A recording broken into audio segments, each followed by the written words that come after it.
Hace 2 noches, justo pasada la medianoche, el Papa León XIV entró al archivo privado del Vaticano y cerró la puerta por dentro sin decirle a nadie a dónde iba. Canceló 3 reuniones.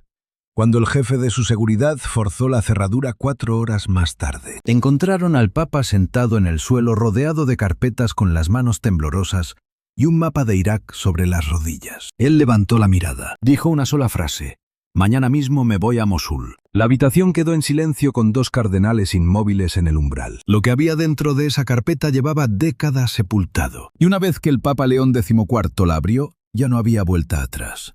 La carpeta era vieja y la etiqueta estaba desgastada. Solo tenía escrita una palabra: Nínive. Dentro había cartas, cientos de ellas, algunas de hace más de 20 años, todas escritas por obispos y sacerdotes iraquíes, así como por familias que sobrevivieron a cosas que ningún ser humano debería soportar. Todas dirigidas al Vaticano y ninguna respondida. El Papa las leyó una por una. Leyó sobre una iglesia en Mosul donde 40 personas se escondieron en el sótano 3 días sin agua. Supo de un joven sacerdote que caminó 70 millas por el desierto cargando una única reliquia de piedra para evitar que fuera destruida. Leyó sobre una madre que escribió 3 veces pidiendo ayuda para encontrar a sus hijos. Nunca recibió respuesta. 2 años después hallaron a sus hijos en una fosa común cerca de Karakosh. Descubrió que a todo un pueblo se le habían prometido fondos de reasentamiento. Esos fondos estaban asignados y los donantes ya habían transferido el dinero. Sin embargo, entre Roma y Erbil, esos recursos desaparecieron en cuentas imposibles de rastrear por completo. Leyó sobre una adolescente que copió a mano un devocionario arameo entero durante los 6 meses que su familia pasó escondida, ya que el original había sido quemado, temiendo que el propio idioma terminara por desaparecer. Envió la copia a Roma con una sola petición: por favor, no se olviden de nosotros. La carta fue recibida y quedó registrada en los archivos, pero nunca obtuvo respuesta. El Papa repasó aquella carta 3 veces. La dejó a un lado con la mano temblando. Luego leyó sobre un diácono secuestrado en 2014. Una fundación católica en Bélgica había recaudado el rescate en secreto. Transfirieron los fondos a Roma para mantenerlos a salvo mientras negociaban. Pero asesinaron al diácono antes de iniciar las negociaciones. Aquel dinero nunca fue devuelto a la fundación belga. Tampoco llegó a la familia de la víctima el rastro, simplemente moría dentro del Vaticano. Finalmente el Papa leyó una pequeña nota pegada al reverso de la carpeta. Una sola línea escrita con caligrafía italiana impecable: no responder, no actuar. Un momento esa letra pertenecía a alguien vivo que seguía trabajando en el Vaticano. Antes de profundizar en esta investigación, asegúrense de suscribirse porque lo que el Papa León XIV hizo en las siguientes 72 horas no tiene precedentes en la Iglesia. Y su revelación pública de hace 4 días hizo temblar a gobiernos, servicios de inteligencia y a poderosas organizaciones. Sigan con atención, la conspiración no hace más que crecer. El Papa no durmió en toda la noche. Al amanecer llamó a su asistente más cercano, un joven sacerdote peruano que lo acompañaba desde sus años como obispo. Le dio una única orden: encuentra cada nombre vinculado a esa carpeta, cada firma y cada inicial. Tráeme la lista antes de que amanezca mañana. El ayudante vaciló. Padre Santo, algunos de estos nombres son poderosos. Siguen en el cargo. Lo sé, respondió el Papa, por eso mismo los quiero. A las 9 de la mañana el Vaticano ya temblaba. Un alto funcionario intentó entrar en el archivo. Fue rechazado por un guardia suizo que tenía una orden papal directa. Otro oficial más viejo y precavido intentó llamar a la línea privada del Papa. La línea estaba desconectada. Un tercero envió una solicitud por escrito pidiendo una reunión. Fue devuelta sin abrir, con una sola palabra escrita a mano en el sobre. Al mediodía los rumores ya se filtraban fuera de los muros. Un medio francés filtró una pequeña parte primero, solo que algo inusual había pasado en el Palacio Apostólico de noche. Un diario italiano lo secundó en 1 hora, añadiendo únicamente que el pontífice había cancelado todas sus reuniones matutinas sin dar explicaciones. A las 3 de la tarde la oficina de prensa emitió una tibia nota: el Santo Padre está rezando. Pero el Papa León XIV no estaba rezando. Estaba hablando por teléfono con el patriarca caldeo en Bagdad. La conversación duró 46 minutos. Lo que se dijo en esa llamada no se ha confirmado oficialmente. Pero lo que sí sabemos por allegados a ambos hombres es que al colgar el Papa no regresó al archivo. Se dirigió directamente a la Secretaría de Estado. Entró sin llamar. Colocó la carpeta sobre el escritorio principal. Le exigió que publicaran aquello cada página para el viernes. El secretario palideció. Santo Padre, eso expondría. Sí, asintió el Papa. Lo haría. El secretario intentó insistir. Habló de diplomacia, de relaciones construidas meticulosamente durante décadas de donantes, de pactos delicados con 3 gobiernos que el Papa tal vez no entendía del todo. El Papa escuchó pacientemente. Cuando el secretario terminó, el Papa pronunció solo 6 palabras. Ese es exactamente el problema. Entonces ocurrió algo que no figura en ningún registro oficial. La puerta se abrió. Un cardenal de alto rango, de las figuras más poderosas de la curia romana, alguien que sirvió a 3 papas y sobrevivió a todos ellos, entró sin permiso. No se sentó. Tampoco hizo una reverencia. Miró la carpeta sobre el escritorio y luego clavó la vista en el Papa. Santo Padre dijo, está a punto de destruir 50 años de cuidadoso trabajo. El Papa no respondió de inmediato. Se puso de pie, rodeó el escritorio y se detuvo a 1 metro del cardenal. Eminencia, le dijo en voz baja, ¿para qué sirvió ese cuidadoso trabajo? El cardenal abrió la boca y la volvió a cerrar. No tenía respuesta alguna. El Papa pasó por su lado y salió de la oficina. El cardenal permaneció solo en la sala casi 5 minutos antes de marcharse. 2 funcionarios lo vieron salir. Ambos coincidieron después en la misma observación. Parecía alguien que acababa de asimilar algo que se negó a ver durante toda su carrera. Pero lo que el secretario reveló a continuación hizo que el Papa se sentara por primera vez en todo el día. Porque la carpeta no estaba completa. Había un segundo expediente oculto en otro lugar, y contenía algo mucho peor que cualquier cosa que el pontífice hubiera leído hasta el momento. No estaba en el archivo, sino en una caja fuerte privada que oficialmente no figuraba en ningún inventario del Vaticano. El secretario ya estaba sudando frío. Santo Padre, no puedo, no estoy autorizado. El pontífice replicó con firmeza, yo te autorizo, ábrela. El secretario se negó alegando que requería el voto de 3 personas. Insistió en los procedimientos y las normas. El Papa ni siquiera levantó la voz. Simplemente se puso en pie, caminó hacia la puerta y dijo sin mirar atrás, entonces la abriré sin ti. Al caer la tarde, la caja fuerte ya estaba abierta, por otro funcionario bajo orden papal directa.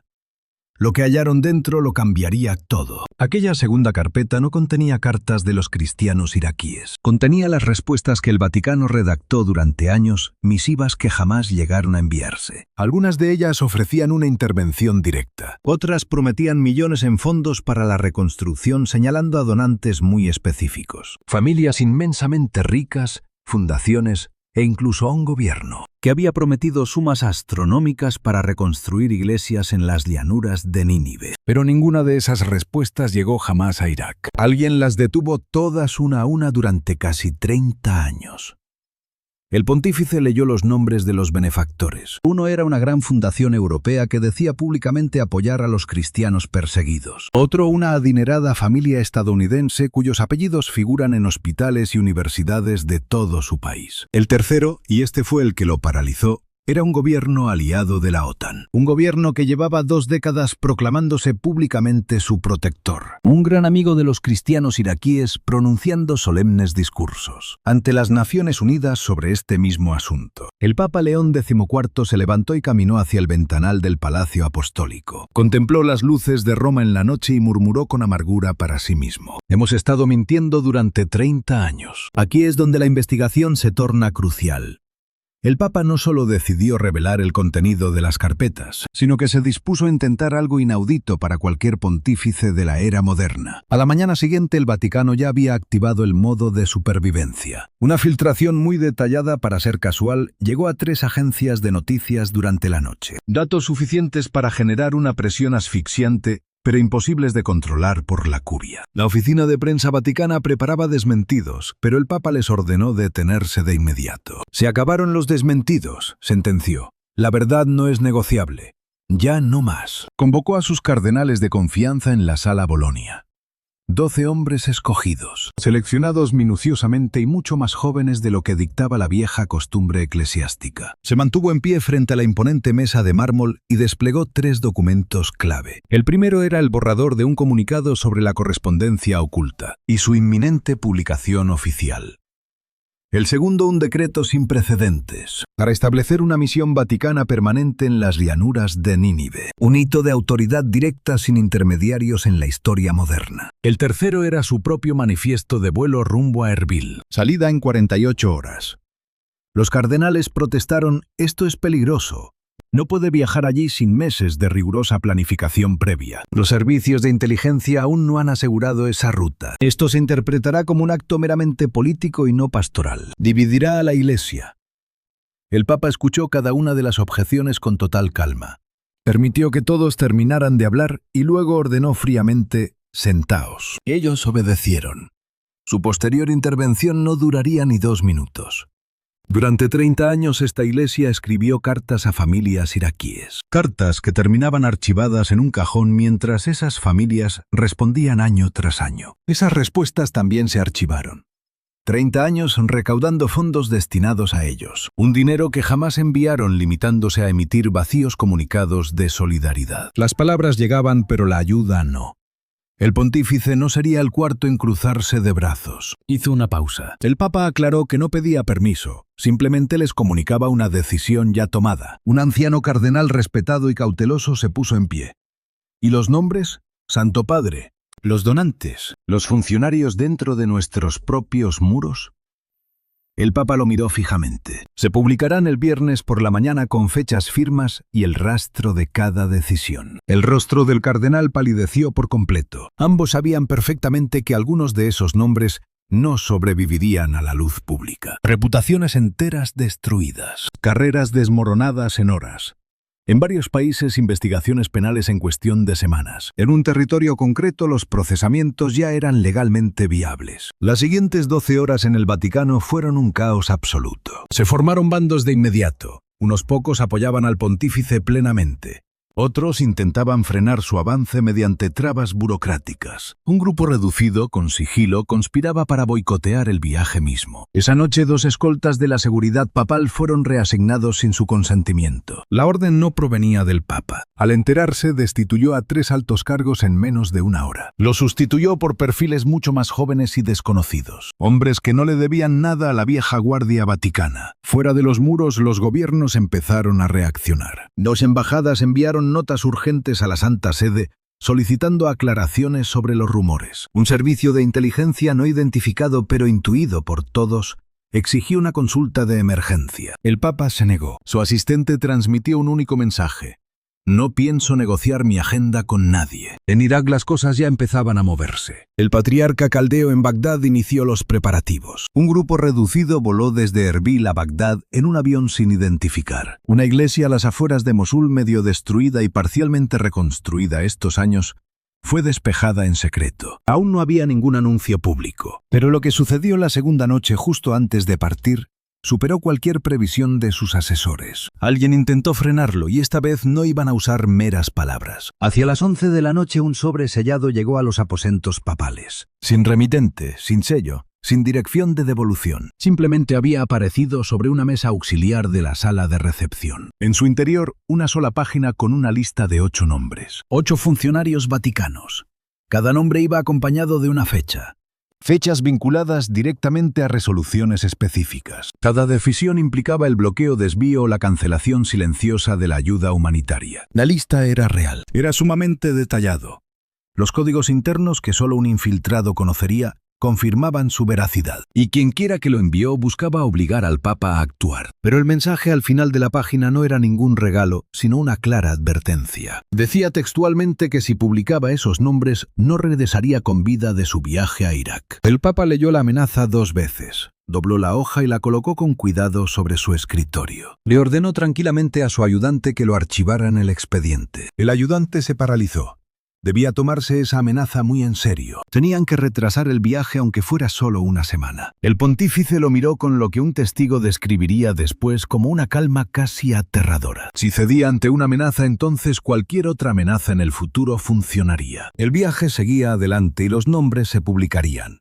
Fin de la discusión. Se acostó a la 1 de la madrugada. Durmió 4 horas. Pero antes de conciliar el sueño, hizo una última cosa. Escribió una carta personal de 3 páginas sellada y dirigida a su sucesor, fuera quien fuese en el futuro. El documento quedó guardado en un pequeño maletín dentro de su oficina privada. Las instrucciones en el sobre eran sumamente sencillas. Solo debía abrirse en caso de que él no regresara de Irak. 2 de sus ayudantes más cercanos sabían de su existencia, pero ninguno conocía el contenido. Uno de ellos, al ser interrogado más tarde, solo reveló que el pontífice la escribió de pie. No parecía asustado, sino más bien como alguien que ya había decidido cómo iba a terminar esta historia, sin importar las consecuencias personales para él. Se despertó y rezó las oraciones matutinas en su capilla privada. Justo después se dispuso a realizar algo que ningún papa moderno se había atrevido a intentar. Casi nadie en el Vaticano creía que daría ese paso. Prepárense para lo que estaba por desatar. A las 7 de la mañana la prensa del Vaticano emitió un comunicado oficial. Constaba de apenas 3 líneas. La primera línea anunciaba la publicación en 24 horas de correspondencia censurada. Eran cartas secretas entre Roma y los cristianos de Irak, guardadas por casi 3 décadas. La segunda decretaba la apertura inmediata de una misión diplomática permanente en las llanuras de Nínive. Y la tercera confirmaba el viaje personal del Papa a Mosul ese mismo día. La sala de prensa estalló. Periodistas veteranos que habían cubierto a 3 pontífices admitieron después que jamás presenciaron algo similar. Los teléfonos ardían en cada edificio gubernamental de toda Europa. El Departamento de Estado estadounidense emitió un tibio comunicado en apenas 40 minutos. Un alto ministro francés calificó el anuncio de totalmente prematuro. Un canal británico lo describió como un verdadero terremoto moral. Un analista de Oriente Medio en televisión en directo enmudeció casi 20 segundos antes de hablar. Confesó en directo que no sabía qué decir. Esto lo cambia todo. El Papa no hizo comentarios públicos. Ya estaba a bordo del avión. Se trataba de una aeronave pequeña. No viajaba ningún periodista ni tampoco cardenales de la vieja guardia vaticana. Únicamente lo acompañaban el representante del patriarca y un traductor. También iban 2 nuevos agentes de seguridad y su joven ayudante con la correspondencia confidencial sellada. El vuelo duraba 4 horas. A mitad de trayecto el Papa se levantó. El Papa caminó por la pequeña cabina observando a cada uno de los pasajeros. Dijo con total firmeza, pase lo que pase, hoy no detengan la publicación. Si no regreso, publíquenla de todos modos el viernes por la mañana cada página. Preguntó si estaba claro.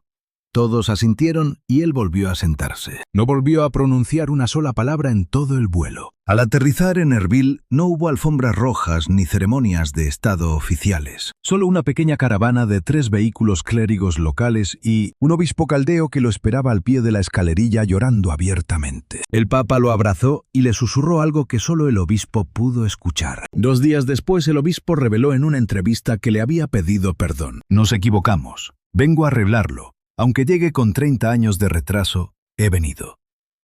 Las siguientes 4 horas serían las más peligrosas de cualquier viaje papal moderno. El convoy avanzó con cautela desde Erbil hacia las llanuras de Nínive. En un control llegaron informes de inteligencia que alertaban sobre un grupo sospechoso vigilando la ruta. Le aconsejaron al pontífice dar la vuelta inmediatamente. No lo hizo. Ordenó secamente que siguieran conduciendo. Unos 30 minutos después, la caravana llegó a un tramo de carretera excluido del plan de seguridad inicial. Se había realizado una modificación de último minuto. El conductor del primer vehículo declaró después que el cambio buscaba evitar un peligro inminente. ¿Cuál era exactamente ese peligro? Es algo que nunca se reveló por completo. Sin embargo, 2 coches sin matrícula lo siguieron durante casi 12 kilómetros antes de desviarse por un camino lateral. El silencio dentro del coche del Papa fue absoluto durante todo ese trayecto. Al perder de vista los vehículos misteriosos, su ayudante le preguntó angustiado si se encontraba bien. El pontífice decidió no responder a su pregunta de forma directa. Simplemente quiso saber cuánto faltaba para llegar. Unos 20 minutos, Santo Padre, le contestó su asistente y él asintió. Se quedó mirando fijamente la ventana y no volvió a hablar hasta su destino. En una pequeña aldea a las afueras de Mosul, la caravana se detuvo. Ante una iglesia a medio reconstruir, el Papa entró completamente solo durante los primeros minutos. Las paredes seguían calcinadas en algunas zonas y solo la mitad del tejado era nuevo. El resto era la estructura original ennegrecida por un incendio provocado hacía casi una década. No se arrodilló a rezar en ese momento. Se arrodilló para tocar las marcas de quemaduras del suelo y permaneció allí largo tiempo. Al levantarse con los ojos visiblemente enrojecidos, se dirigió a las familias que aguardaban fuera. Había unas 200 personas y muchas de ellas habían caminado durante horas para estar allí. Entonces pronunció una sola frase impactante: «Esta iglesia no se ocultará más».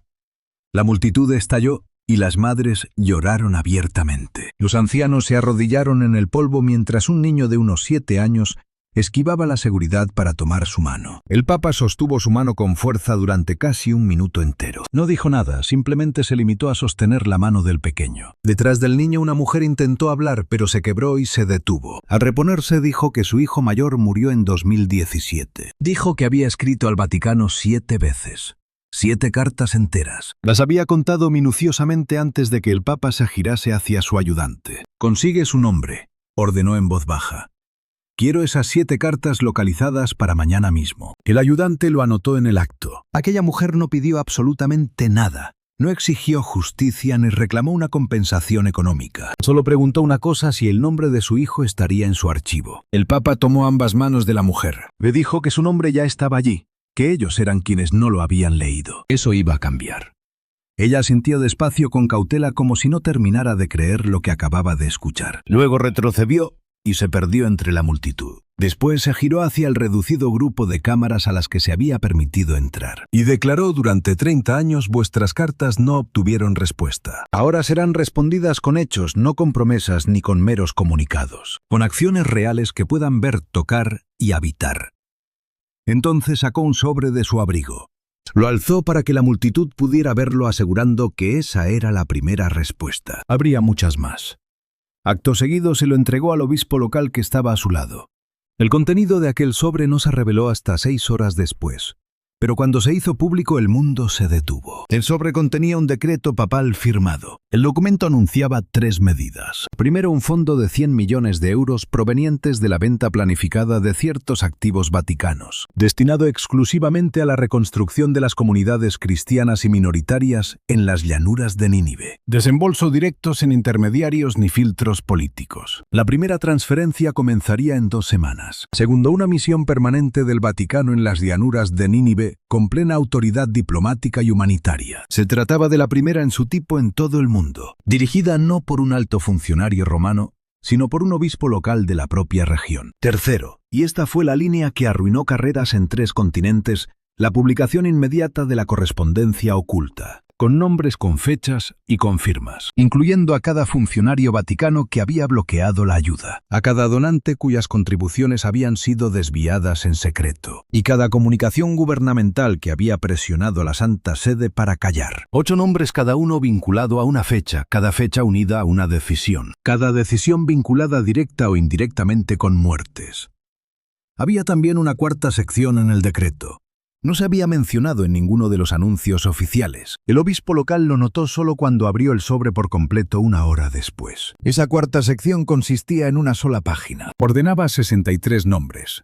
63 cristianos iraquíes que escribieron cartas al Vaticano entre 1996 y 2024 y que murieron por la violencia, por el desplazamiento, por el hambre o la desesperación antes de recibir respuesta.